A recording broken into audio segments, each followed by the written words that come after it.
Le Québec, avec sa riche histoire, sa culture vibrante et sa position stratégique en Amérique du Nord, offre un terrain fertile pour les affaires. Mais au cœur de cette province se trouve une particularité incontournable, la langue française. Faire des affaires ici, ce n'est pas seulement une question de traduction. C'est une immersion dans une culture d'affaires distincte, guidée par des nuances, des coutumes et des règles propres à la belle province.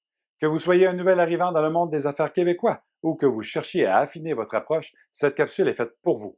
Partons ensemble à la découverte des clés pour réussir en affaires en français au Québec.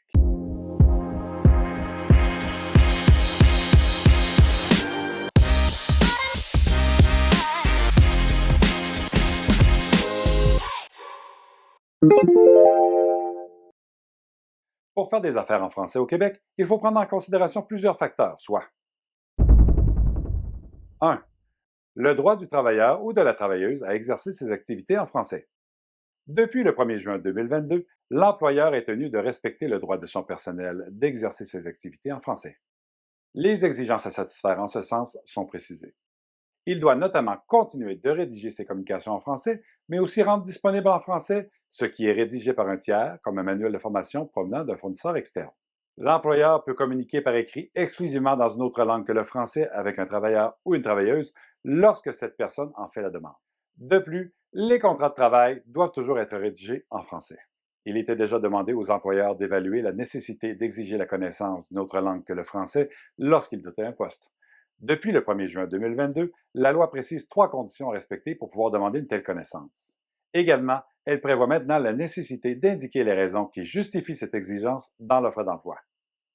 Par ailleurs, un employeur ne peut exiger d'une personne qu'elle connaisse une autre langue que le français pour conserver son poste. Deuxièmement, la documentation commerciale en français. À travers vos factures, vos catalogues, vos dépliants, vos sites web et vos pages de réseaux sociaux, vous montrez la personnalité de votre entreprise. Utiliser le français dans votre documentation commerciale vous permet d'être bien compris, d'affirmer votre caractère québécois et de démontrer votre engagement envers votre clientèle du Québec. Vous pouvez aussi utiliser une autre langue, mais seulement si le français figure au moins de manière équivalente et que la version française est accessible dans des conditions au moins aussi favorables. Votre documentation commerciale devait déjà être rédigée au moins en français.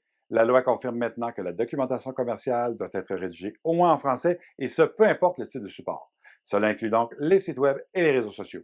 De plus, vous devez maintenant vous assurer que la documentation que vous diffusez est en français, même si elle est produite par un tiers.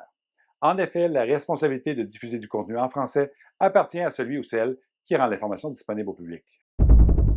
Numéro 3. L'affichage public en français. Si vous affichez du contenu visible par le public, il doit être en français. Cela concerne par exemple vos affiches, vos enseignes et vos autocollants qui sont visibles par le public, qu'ils soient dans votre établissement ou à l'extérieur de celui-ci. Vous pouvez aussi utiliser une autre langue à la condition que le français figure de façon nettement prédominante, c'est-à-dire que le texte rédigé en français a un impact visuel beaucoup plus important que le texte rédigé dans une autre langue. À partir du 1er juin 2025, la règle de la nette prédominance du français s'appliquera aussi à l'affichage public visible depuis l'extérieur d'un local lorsqu'une marque de commerce ou un nom d'entreprise dans une autre langue que le français s'y trouve. Affichez-vous fermement en français dès maintenant pour attirer l'attention de la clientèle sur vos produits et services. Numéro 4. La démarche de francisation obligatoire. L'obligation d'entreprendre une démarche de francisation est maintenant élargie aux entreprises qui emploient 25 personnes ou plus. Si votre entreprise emploie entre 25 et 49 personnes, vous pouvez l'inscrire dès maintenant auprès de l'Office québécois de la langue française. Mais vous avez jusqu'au 1er juin 2025 pour le faire. L'Office québécois de la langue française vous soutiendra tout au long de la démarche en tenant compte, entre autres, de vos relations avec l'extérieur du Québec et de votre secteur d'activité. N'hésitez pas à les joindre pour plus d'informations. Visitez leur site internet au www.oqlf.gouv.qc.ca. Numéro 5. Les comités de francisation. Les entreprises qui emploient 100 personnes ou plus doivent se doter d'un comité de francisation. Ce comité se réunit au moins une fois tous les 6 mois afin de faire le point sur la situation linguistique de l'entreprise. Aussi, le comité de francisation doit dorénavant remettre à l'Office québécois de la langue française un procès-verbal de ces réunions. Le contenu de cette capsule est extrait du guide « Votre aide-mémoire pour faire des affaires en français au Québec » rédigé par l'Office québécois de la langue française.